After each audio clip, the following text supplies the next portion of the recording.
আসসালামু আলাইকুম ওয়া রাহমাতুল্লাহি ওয়া বারাকাতুহু। এই যাবৎকাল আপনারা শুনে আসতেছেন যে ওলি শব্দটার অর্থ হলো আল্লাহর বন্ধু। তো যেখানে মানুষ আল্লাহকে মালিক মেনে ইবাদত বন্দেগী করেন সেখানে তো বন্ধু হবার কথা নয়। আবার বলতেছেন বন্ধু, তো তা আসলে কোরআনে কি সাক্ষ্য রাখছেন? কোরআনের সাক্ষ্য অনুসারে যদি সূরা মাইদার ৫৫ নম্বর আয়াতে দেখেন, এখানে স্পষ্ট বলা আছেন যে মুমিনের জন্য আল্লাহ বন্ধু এবং রাসূল বন্ধু এবং মুমিন মুমিনাগণ তারাও বন্ধু। তো যদিও আমাদের এই দেশে বা আমাদের সমাজের ধর্মযাজকগণ বিশেষ করে প্রতিনিয়ত শুধু আল্লাহর ভয় বলতেছে, কিন্তু শুধু ভয় যদি পান তাহলে আদৌ কি সম্ভব যে আল্লাহর নৈকট্য লাভ করা, আল্লাহকে পাওয়া বা আল্লাহর মনোনীত হওয়া কিংবা আল্লাহর প্রিয় হওয়া? তা কিন্তু সম্ভব নয়। আল্লাহর মনোনীত হতে হলে, আল্লাহর প্রিয় হতে হলে সর্বপ্রথম আল্লাহর সাথে বন্ধুত্ব করুন। কারণ বন্ধুত্ব ছাড়া আল্লাহর প্রিয় হওয়ার, আল্লাহর মনোনীত হওয়ার বিকল্প কোনো রাস্তা নেই।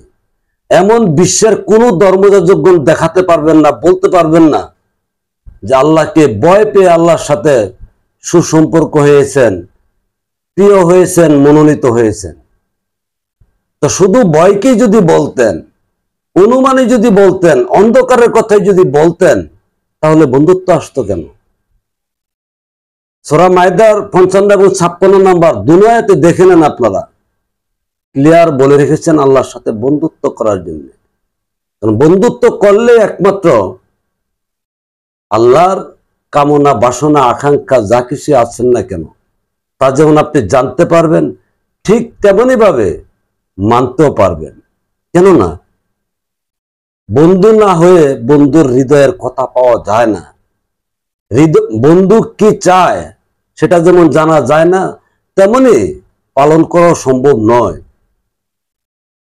আর এই বন্ধুত্ব যদি করতে হয়, আল্লাহর সাথে যদি মানুষ বন্ধুত্ব করতে হয়, হন আপনি নারী কিংবা পুরুষ। তো সুতরাং ধর্মের মূল ব্যক্তিরা যেহেতু সূরা রুমের ৩০ নম্বর আয়াতে আলাদা করে রেখেছেন মানুষের প্রকৃতি, মানুষের ধর্ম, মানুষের ইসলাম, আর এই প্রকৃতি নারী পুরুষ। তো সুতরাং আল্লাহর বন্ধু হতে গেলে একজন নারী তার একজন পুরুষের সাথে বন্ধুত্ব করা ছাড়া কখনো আল্লাহর বন্ধু হতে পারেন না। না কোনো বিধান দেখাতে পারবেন জগৎময় নেই। তদ্রূপ আপনি পুরুষ হয়ে থাকলে একজন নারীর সাথে বন্ধুত্ব করুন। কেননা এই নারীর মধ্যে থেকে যে আল্লাহ মানুষ সৃষ্টি করেছেন তাও কোরআনে প্রমাণ দিয়েছেন। কোথায়? সূরা জুমুরের ৬ নম্বর আয়াত এবং সূরা ইমরানের ৬ নম্বর আয়াত। তদ্রূপ পুরুষ নারীর এখানে যেমন আল্লাহর অবস্থান দেখিয়েছেন, ঠিক পুরুষের এখানেও আল্লাহর অবস্থান দেখিয়েছেন। কোথায়? মুমিনের কালবে আল্লাহ অন্তরায়, অর্থাৎ আপনার অন্তরের অন্তরায় হয়ে যায় কে? মুমিন। এখানে মুমিন পুরুষ, এখানে কিন্তু নারীর কথা বলা হয়নি। তেমনি ভাবে শাহ রগের কথা বলেছেন, সেটাও কিন্তু নারী পুরুষ উভয়। এখানে বলেননি যে পুরুষের সাহারা রোগের নিকটে আল্লাহ আছেন বা নারীর সাহারা রোগের নিকটে আল্লাহ আছেন, এখানে উভয় লিঙ্গ বলা হয়েছেন।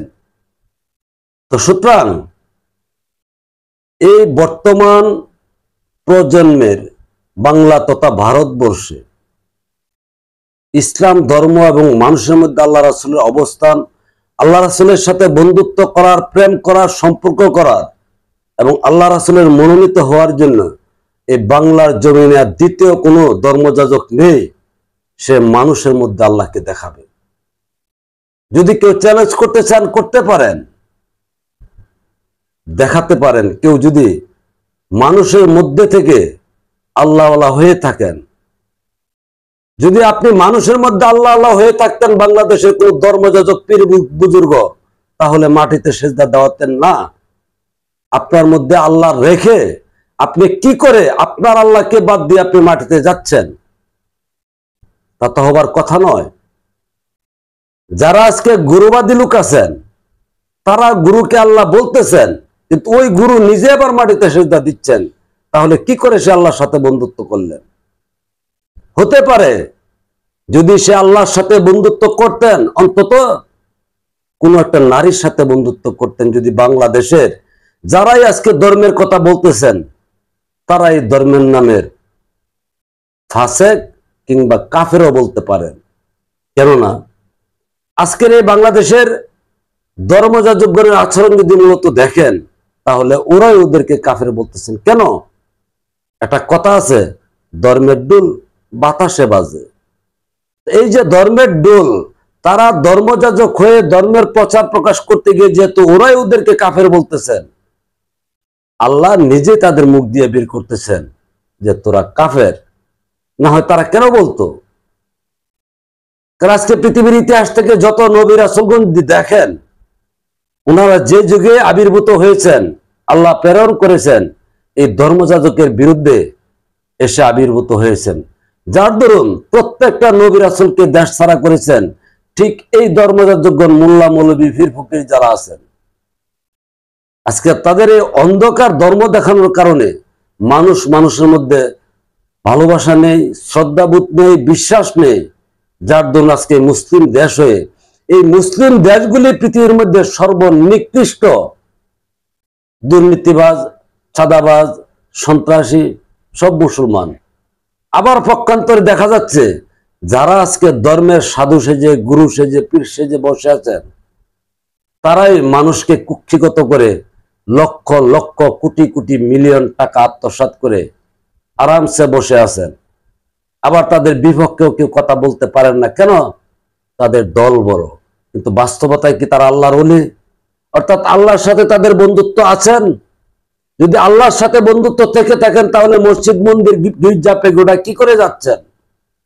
মসজিদ কি আল্লাহর ঘর? আল্লাহ থাকেন এখানে? আল্লাহ যদি মসজিদে থাকতেন, তাহলে মসজিদ আল্লাহই বানাতেন। আজ অব্দি কাল কেউ বলতে পারবেন না বাংলাদেশ তথা বিশ্বের কোন মসজিদ আল্লাহ বানিয়েছেন। বরং এই দেশের ঘুষখোর, চাঁদাবাজ, সন্ত্রাস যারা আছেন, তারাই মসজিদ বানাচ্ছেন পাপকে ডাকার জন্য, আকামকে ডাকার জন্য। তো সেখানে গিয়ে ইবাদত বন্দি করে কি করে বলেন যে আপনি আল্লাহর বন্ধু বা আরেকজন আল্লাহর বন্ধুর অনুসরণ করতেছেন? অথচ আমাদের দেশে যারা আজকে পীর সেজে বসে আছেন, তারা তো কথাই বলেন না। আপনি পুরুষ হয়ে থাকলে একজন নারীর কাছে আল্লাহকে খুঁজুন, যদি না পান দেখা করবেন। যদি না দেখাতে পারি, যা বিচার করবেন আমি মেনে নিব। আর যদি দেখেন, মানেন, আমার সাথে দেখা করেন না, প্রয়োজন নেই। তবু এই দেশ, সমাজ, মানুষ, আমাদের জাতীয়তা, আমাদের আন্তরিকতা, বাঙালি জাতি হিসাবে আমরা একটা ধার্মিক জাতি হই, এটাই আমার ব্যক্তিগত কামনা, আর কিছু নয়। ভালো থাকবেন। আল্লাহ হাফেজ।